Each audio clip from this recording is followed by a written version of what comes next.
দমনে আলেমদের ভূমিকা। তো আলেমরা কি ভূমিকা পালন করতে পারেন এ নিয়ে যদি আমরা চিন্তা করি তাহলে যে জিনিসগুলো পাবো, একটা জিনিস মনে রাখতে হবে যে আলেমদের কি ভূমিকা হবে, এটা আলেমরা যদি বের করেন সেটা হবে সম্মানজনক, আর যদি অন্যরা বের করে দেয় তো সেটা হবে অসম্মানজনক, দাসত্ব। বিধায় এদেশে এই ধরনের জাতীয় আন্তর্জাতিক বিষয়ে কি করতে হবে, এই দায়িত্বটা আলেমদের নিজেদের ঠিক করতে হবে। আমরা কি করব, কিভাবে করব, যে মানহাজের কথা আমরা শুনছি, করণীয়টা আমাদেরকে ঠিক করতে হবে। আমরা যে কোনো কারণেই আজকে অবস্থার শিকার, আমাদের এখানে ডাবল ডিউটি দরকার আছে। একটা হচ্ছে ধরেন যে জায়গাগুলোতে অ্যাক্সিডেন্ট হচ্ছে এ জায়গায় আমরা থাকলে আলেমও মরবে, সাধারণ মানুষও মরবে, অর্থাৎ সন্ত্রাসের শিকার আমরা হচ্ছি সাধারণ সব মানুষের মতো। আরেকদিকে তহমতের শিকারও আমরা হচ্ছি, একদিকে সন্ত্রাসের শিকার আর একদিকে অপবাদের শিকার। এইটা আলেম ছাড়া এই জনবসতি এবং গোটা দুনিয়াতে মুসলিম উম্মাহ ছাড়া আর কেউ ভোগ করছে না। গোটা মুসলিম উম্মাহ দুইটা যন্ত্রণা ভোগ করতেছে, বাংলাদেশের আলেমরা দুইটা যন্ত্রণা ভোগ করছে, একটা হলো তহমাত আর একটা হচ্ছে সাধারণ সন্ত্রাসের শিকার।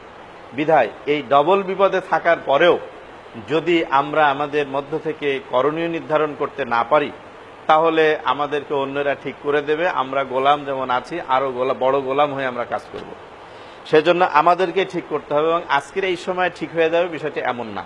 তবে আলহামদুলিল্লাহ আজকে যারা বসেছেন এই মানুষগুলোর মাধ্যমে আল্লাহ জাতিকে দিশা দেবার মতো একটি পথ বের করে দিতে পারেন বলে আমি বিশ্বাস করি।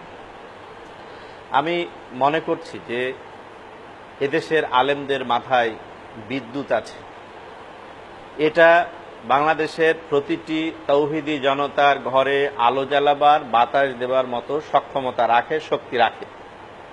এখন নাই হচ্ছে সঞ্চালন ব্যবস্থা, যোগাযোগ নাই।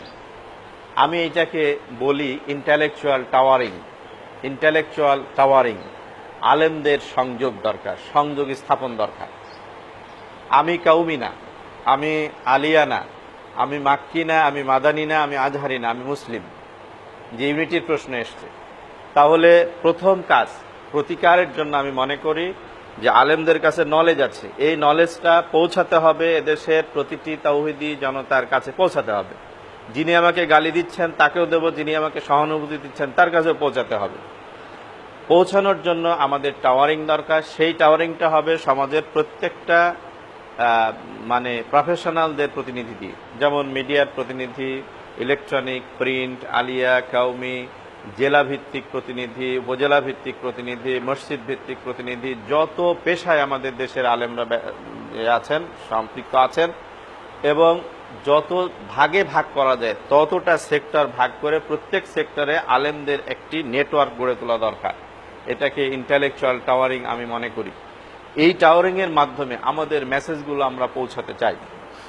এই মেসেজগুলো হতে পারে ফেসবুকে একটা সাইট আমরা করে নিতে পারি, হতে পারে ওয়েবসাইটে আমরা একটা ওয়েবসাইট খুলতে পারি যে সন্ত্রাস ও জঙ্গিবাদ দমনে আলেমদের করণীয়, বা আলেমদের একটা সাইট খুলে ডে টু ডে আমাদের আপডেটগুলো আমরা সেখানে দিতে পারি, আমাদের অ্যাক্টিভিটিসগুলো আমরা দিতে পারি, এবং আমরা ওপেন দিয়ে দেবো ওয়েবসাইটে। সরকার দেখবে, বিরোধীরা দেখবে, পক্ষের লোক দেখবে এদেশের কোন আলেম কি ভূমিকা রাখছে, কয়টা সেমিনার, কয়টা সিম্পোজিয়াম, কয়টা মত বিনিময় সভা করছে, কি বলছেন, তাদের চিন্তা কি, কারণ এটা স্পষ্ট থাকবে। তাহলে সারা দেশের আলেমরা ফেসবুক দিয়ে হোক, ওয়েবসাইট দিয়ে হোক, মেসেজ দিয়ে হোক, পত্রিকা দিয়ে হোক আসবেন, আশা করি মিডিয়ার মাধ্যমে আসবেন।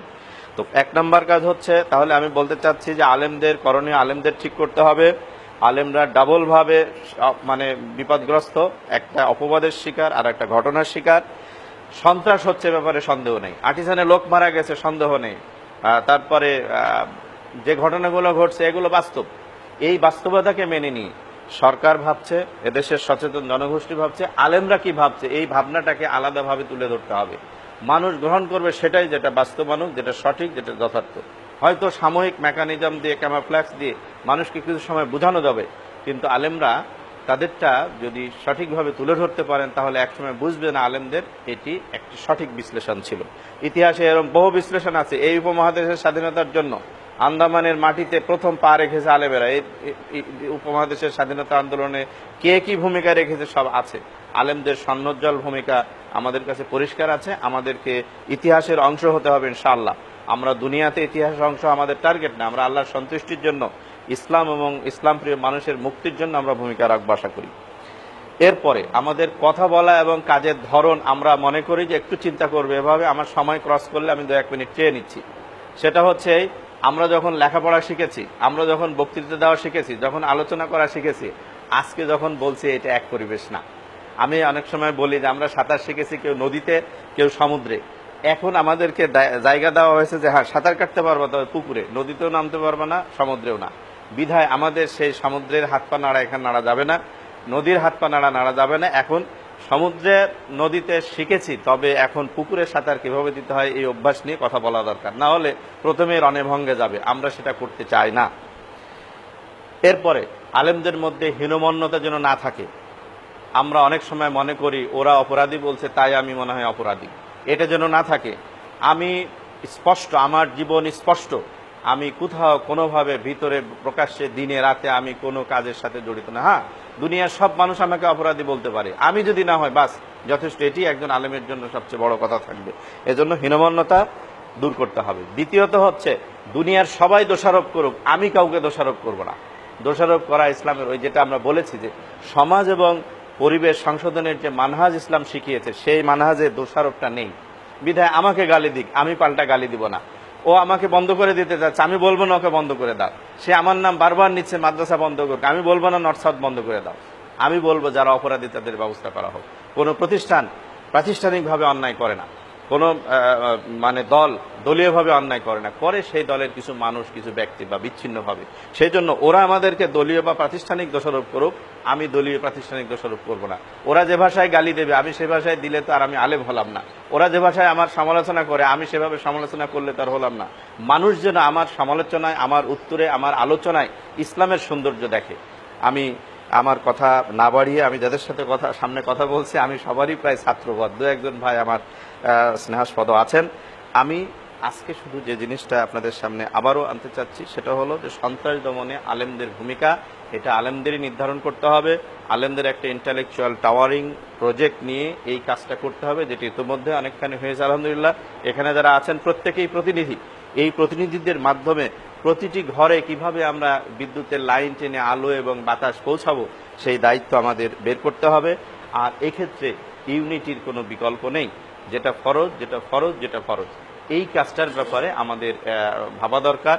আর আজকে লাশ কাঁধে নিয়ে কার জামা সুন্দর, কার জামা ভালো, কার বাড়ির রান্না ভালো, কার বাড়ির রান্না খারাপ, কে বোখারি পুরা পড়েছে, কে সিলেবাসে সামান্য পড়েছে, এই যুক্তি এখন দরকার নেই। এখন আমাদের কাঁধে লাশ, তার সৎকার করতে হবে, আর আমাকে কবর দিয়ে এসে আমাকে বেঁচে দাঁড়াতে হবে। এই বদ্ধভূমিতে দাঁড়িয়ে এর চেয়ে বেশি কথা বলার সুযোগ নাই। এই